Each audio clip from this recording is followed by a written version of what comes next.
Sejarah Filsafat Barat, buku karya Bertrand Russell. Kata pengantar. Perlu dikemukakan sedikit penjelasan dan apologi agar buku ini tidak mendapat kritikan yang lebih keras dari yang semestinya. Apologi ini terutama ditujukan pada para spesialis bidang keilmuan tertentu dan tokoh-tokoh filsafat yang mengkaji masalah khusus.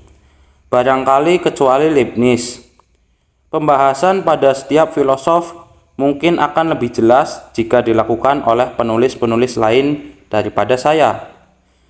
Tetapi jika buku yang membahas bidang yang luas mesti ditulis, maka ada satu hal yang tidak bisa dihindari.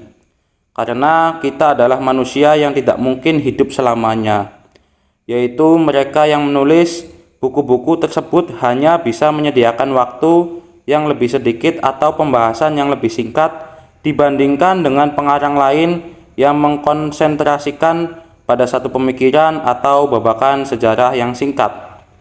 Sebagian pengarang yang mempunyai watak akademis yang keras akan menyimpulkan bahwa buku yang membahas bidang kajian yang luas mestinya tidak ditulis, dan jika memang harus ditulis, mesti terdiri dari monograf oleh banyak pengarang. Tetapi ada sesuatu yang hilang jika banyak pengarang bekerja sama. Jika kita mengakui adanya kesatuan dalam gerakan sejarah, adanya hubungan erat antara apa yang terjadi sebelumnya dan apa yang terjadi sesudahnya, maka perlulah bahwa periode-periode sebelumnya dan yang berikutnya disintesakan ke dalam satu pikiran. Seorang ahli Rousseau mungkin akan sulit untuk menghubungkan pemikiran dengan Sparta Plato dan Plutarch. Ahli sejarah Sparta mungkin tidak mempunyai pengetahuan tentang Hobbes, Fichte, dan Lenin. Tujuan buku ini adalah menjelaskan hubungan tersebut, dan tujuan ini hanya bisa dicapai jika dilakukan penelitian dengan bidang kajian yang luas. Memang ada banyak buku sejarah filsafat, tetapi sepanjang pengetahuan saya, belum ada yang memenuhi tujuan yang saya kemukakan di atas. Filosof adalah akibat dan sekaligus sebab. Akibat dari lingkungan sosial mereka dan dari politik serta institusi zaman mereka. Sebab, dalam kurung, jika mereka beruntung, tutup kurung, dari kepercayaan-kepercayaan yang membentuk politik dan lembaga-lembaga era sesudahnya. Dalam sebagian besar buku sejarah filsafat, masing-masing filosof ditampilkan sebagai pribadi yang terasing.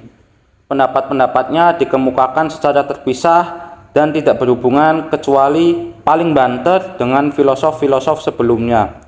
Sebaliknya, saya mencoba menghadirkan setiap filosof dengan data-data yang sevalid mungkin.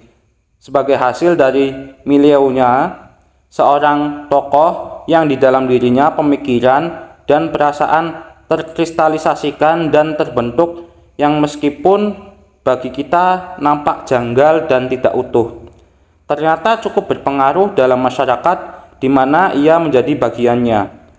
Karena saya merasa perlu memasukkan beberapa bab khusus mengenai sejarah sosial murni.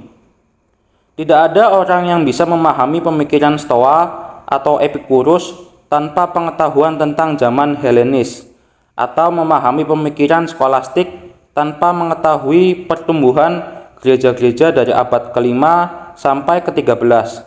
Karena itu, saya mencoba menjelaskan secara singkat babakan-babakan sejarah penting yang menurut saya banyak mempengaruhi pemikiran filsafat. Dan saya berusaha mengemukakan babakan sejarah yang mungkin kurang akrab bagi pembaca. Misalnya awal zaman pertengahan. Tetapi dalam bab-bab sejarah ini, saya memang tidak membahas apa yang nampaknya tidak atau hanya sedikit berkaitan dengan filsafat kontemporer atau periode berikutnya. Masalah pemilihan memang sulit dalam buku yang sekarang hadir ke hadapan pembaca ini. Tanpa penjelasan yang rinci, sebuah buku akan nampak kering dan tidak menarik. Tetapi dengan penjelasan yang detail pun, sebuah buku bisa terjebak dalam pembahasan satu masalah yang terlalu panjang.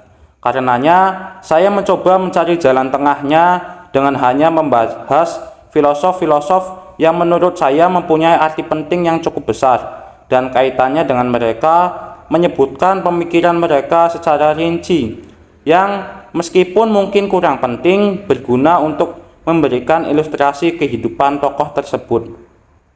Filsafat sejak era paling awal bukan semata-mata masalah aliran atau perselisihan antara sebagian tokoh.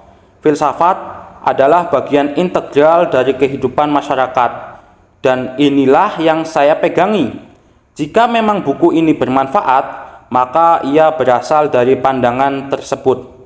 Karya ini tidak bisa hadir tanpa bantuan dari Dr. Albert C. Barnes yang semula dirancang dan sebagian disampaikan dalam kuliah di Barnes Foundation, Pennsylvania.